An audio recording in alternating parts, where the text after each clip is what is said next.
8টি অভ্যাস থাকলে আপনি বুদ্ধিমান। 1. সবসময় কম কথা বলা। 2. সব পরিস্থিতিতে শান্ত থাকা। 3. একা থাকতে পছন্দ করা। 4. তর্ক করে সময় নষ্ট না করা। 5. বোকা মানুষদের এড়িয়ে চলা। 6. জীবন নিয়ে অভিযোগ না করা। 7. ঘরের কথা বাহিরে না বলা। 8. বিপদ আসলেও হাসি মুখে মোকাবেলা করা। আসসালামু আলাইকুম ভিউয়ার্স, মায়াজাল চ্যানেলে নতুন আরেকটি ভিডিওতে আপনাদের সবাইকে স্বাগতম।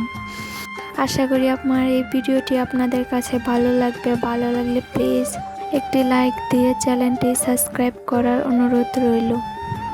আজকের ভিডিওতে আমি রুমের কিছু জিনিসপত্র পরিষ্কার করব। প্রথমে দেখতে পাচ্ছেন আমি আমার রুমের ওয়ার্ডরোবটা পরিষ্কার করে নিচ্ছি। এটা আমি রোজার মধ্যেই কিনেছি। অনেক শখের একটা ওয়ার্ডরোব। সবাই তো অনেক দামি দামি ওয়ার্ডরোব কিনে, কিন্তু আমার টাকা না থাকার কারণে এই ওয়ার্ডরোবটাই কিনেছি। এরপরে দেখেন ওয়ার্ডরোবের পাশে একটা ছোট্ট র্যাক রেখেছি, যেটা আমি পরিষ্কার করে নিচ্ছি। তারপরে লাল একটা র্যাক আছে, ওটার মধ্যে আমি এমনি টুকটাক কাপড় চোপড় রেখেছি, ওটাও আমি একটু পরিষ্কার করে নেব। সাথে আছে মশা মারার ব্যাট, ওটা একটু পরিষ্কার করে নিলাম। আর এখানে আমার ছেলের জন্য একটা বাচ্চাদের লেখার জন্য এটা খুবই ভালো। আপনারা চাইলে আপনাদের বাচ্চাকে কিনে দিতে পারেন।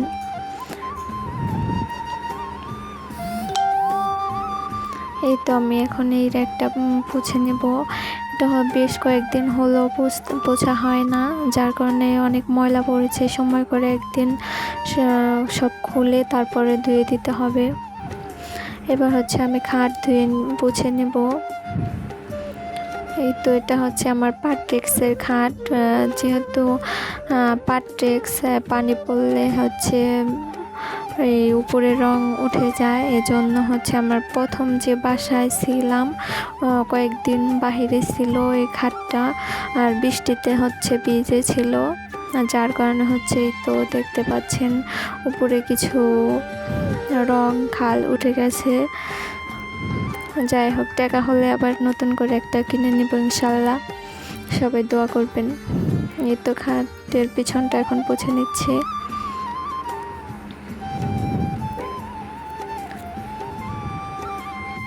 আমার এই খাটের তোষকটাও অনেকটাই ছোট, পরে ইনশাল্লাহ বানিয়ে নেব। আস্তে আস্তে রুমের জিনিসপত্র করছি।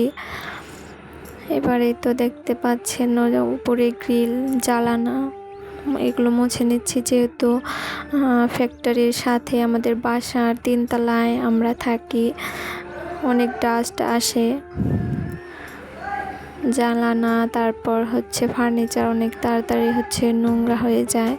কয়েকদিন পর পর আমাকে এভাবে পরিষ্কার করতে হয়। এই তো জ্বালানার গ্রিল পরিষ্কার করে নিচ্ছি আমি।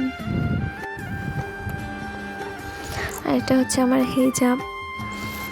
আমি কিনা হিজাবটা ইউজ করি। ওয়ার্ডরোবে রেখে দিলাম। আর এটা আমার অনেক শখের একটা মেশিন, যেখানে আমি কাজ শিখছি একটু একটু করে। সামনে একটু ছাল উঠে গেছে, তো পুছে নিচ্ছি। আমার রুমে যত চাই জিনিস থাকুক না কেন, সবগুলো আমার শখের। আসলে রুমের জিনিসটা বড় কথা না, শান্তিটাই বড়। যাই হোক, মাশাআল্লাহ, আলহামদুলিল্লাহ, আমার রুমে শান্তি আছে, সুখ আছে, এটাই অনেক বড় পাওয়া। এই তো আমি এখন আমার মেশিনটা ভালো করে পুছে নিচ্ছি উপরে। এই তো দেখতে পাচ্ছেন বোর্ডটা বাহিরে ছাদের উপরে দিলে, যেহেতু অনেক বাচ্চা বাসায় ছড়িয়ে ছিটিয়ে ফেলে, এই জন্য আমাদের যেহেতু উপরে বাসা 3 তলায়, এই জন্য জ্বালানার সামনে দিয়ে অনেকটাই রোদ আসে, জ্বালানার কাছেই রেখে দিয়েছি। এই তো মেশিনের নিচটা এখন আমি মুছে নেব।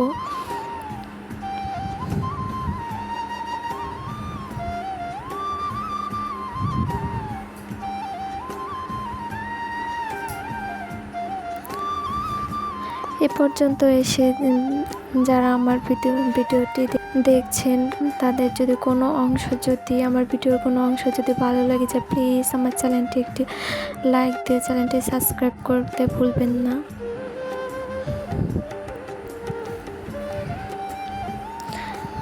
মেশিনটা মুছে দেন হচ্ছে আমি ডেকে রাখলাম। আর এখন হচ্ছে আমি আসলাম ভাতের র্যাক পরিষ্কার করতে।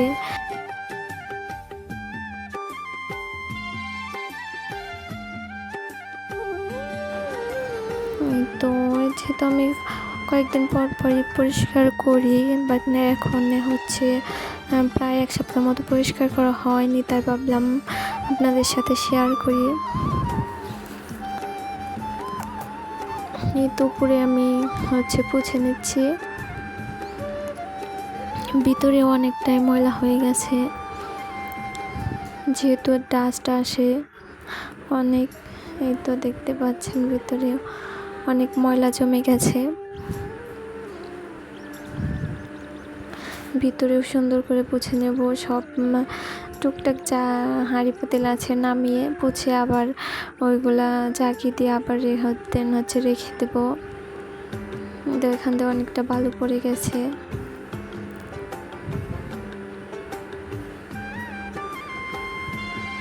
এখানে কয়েকটা প্লাস্টিকের ঝুড়ি আছে, যেগুলো আমি ধুয়ে দিব। তো কয়েকটা পাতিল নামিয়ে নিব, নামিয়ে এটা ঝাঁকি দিয়ে পুছে দেন হচ্ছে আবার এগুলা রেখে দেব।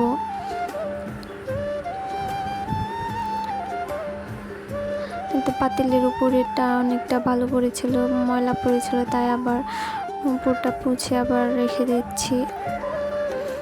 তো এখানে আমার রেগুলার ইউজের যে ছোট ছোট হাঁড়ি পাতিলগুলা আছে ওইগুলাই আমি রাখি। আর এই তো দেখতে পাচ্ছেন ছোট কিউট দুটো চামচ, এটা আমি 5 টাকা পিস কিনেছি, দুটো কিনেছি 10 টাকা দিয়ে।